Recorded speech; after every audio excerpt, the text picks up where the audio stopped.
Shakur Stevenson makes his lightweight debut this weekend against Suichiro Yoshino from Japan. Everybody's curious about how Stevenson is going to look on his way up to the lightweight division. Now, this is his third weight class. He's looked excellent both at featherweight and at super featherweight. I've tabbed him as I think most people have. I don't think I'm anybody different than a lot of people when I've tabbed him as the next American boxing superstar in our sport.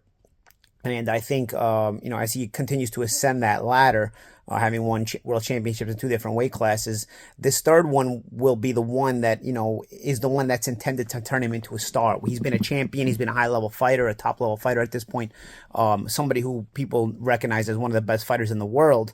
But I think the stay at lightweight, the campaign at lightweight will involve fights for Shakur Stevenson that I believe will make him both a pay-per-view star and also a fighter that is a legitimate guy on the pound-for-pound list, perennially. So let's look at the Suichiro Yoshino fight. Yoshino's a natural lightweight. First of all, he's a big guy.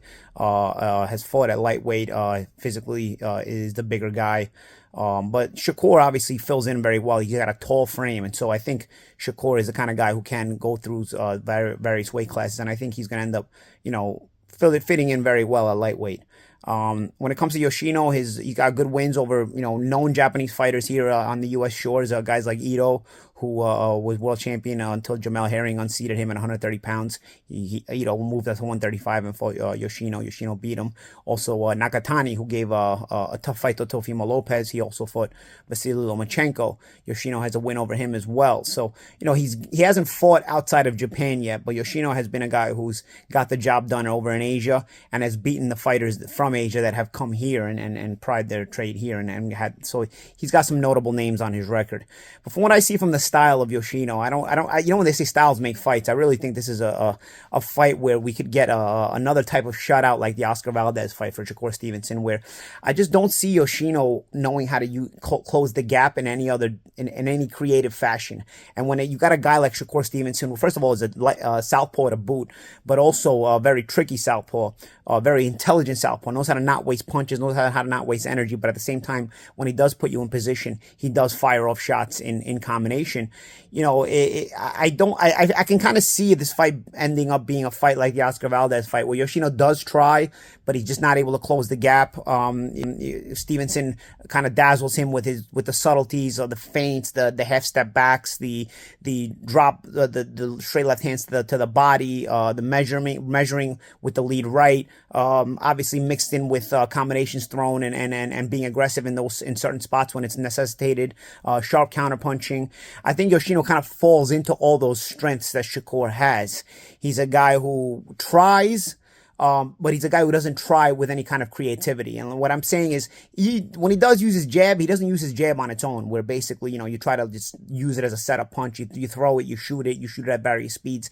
Anytime he uses his jab, he's looking to follow it with right hands, hooks, and basically the whole combination. So he doesn't know how to use the jab on its own. And I think when you fight a guy like Stevenson, you got to know how to use the individual shots on their own so that you can build up to the bigger shots. Otherwise, you're just never going to touch them. If you're looking to go either not doing anything besides kind of moving your head and looking to close the gap, or trying to throw 4 or 5 punches all at once, you're not going to be able to touch a guy like Shakur Stevenson, because it's going to be too telegraphed, and he's just too smart at controlling range and also just reading, having that natural radar where he's reading what you're doing. You got to be a little bit creative, and I don't see Yoshino doing that. He's going to give the effort. I think there'll be moments where maybe he does close the gap here and there. He's physically bigger than Oscar Valdez.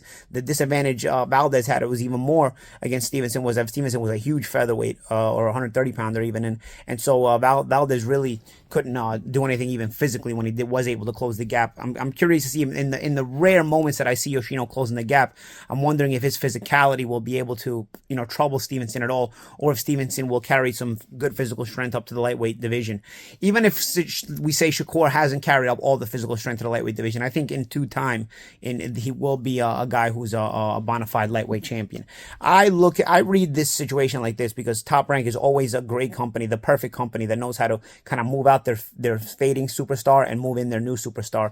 And I always figured they were going to use Vasily Lomachenko as the guy who fades out and replace him with Shakur Stevenson as the guy who kind of ascends the throne. Obviously, Shakur has already been on a throne as far as being a champion, but as far as being a star and a pay-per-view bona fide star and a pound-for-pound entrance, this is the weight class where I think he does it. And I always thought that they were just kind of allowing Lomachenko to get a little long in the tooth, still continue to make a big name for himself, but then when it was time, Shakur would dethrone him. I think Top Rank still has those plans. Obviously, they got a little bit changed up with Lomachenko going to war and all that other stuff, so Lomachenko was not able to win the undisputed lightweight title against Kambosos for that reason, and Devin Haney wound up getting it. But the way I'm reading this here, I'm still looking at it that way because I still do think Lomachenko beats Haney.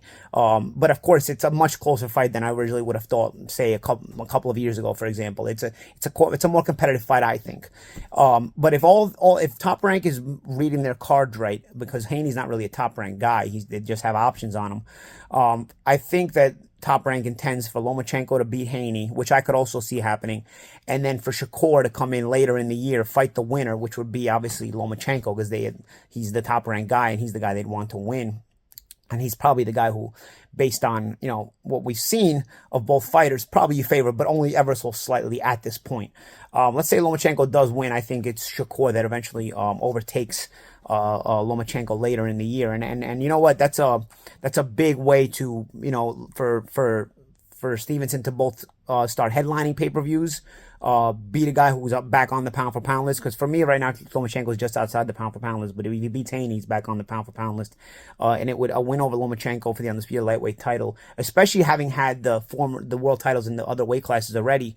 With the combined resume, I think it puts if things go that way, I think it puts Shakur Stevenson flat out on the pound-for-pound list. You can't deny that, So I could see that happening. That's going to be my prediction for this year. I think Lomachenko beats Haney, and then at the end of the year, they make Lomachenko and Stevenson, and Stevenson overtakes him and wins the undisputed lightweight title. And Lomachenko, kind of fades out after that. And then you get what I've been saying, where Top Rank knows how to kind of move out their fading champion and bring in their new superstar. And I think I could see that happening. But it's all going to depend on how good Shakur really looks in this fight, and it's going to depend on Lomachenko winning in May. I think Shakur can look very, very good in this fight. I think he's got the right style in front of him, a guy who's a perfect foil and whose attributes fall right into the best strengths of Shakur Stevenson. So I look for that. It could kind of, if you're looking for a shootout kind of a fight, I don't really think this is going to be that kind of a shootout. I think Yoshino in moments will get inside, and maybe because he's a physically bigger guy, especially he's bigger than Valdez, he may be able to rough Shakur up a little bit on the inside. But overall, I think it's going to be one of those master classes by Stevenson against a Yoshino who's going to keep trying, but he's just not going to be good enough.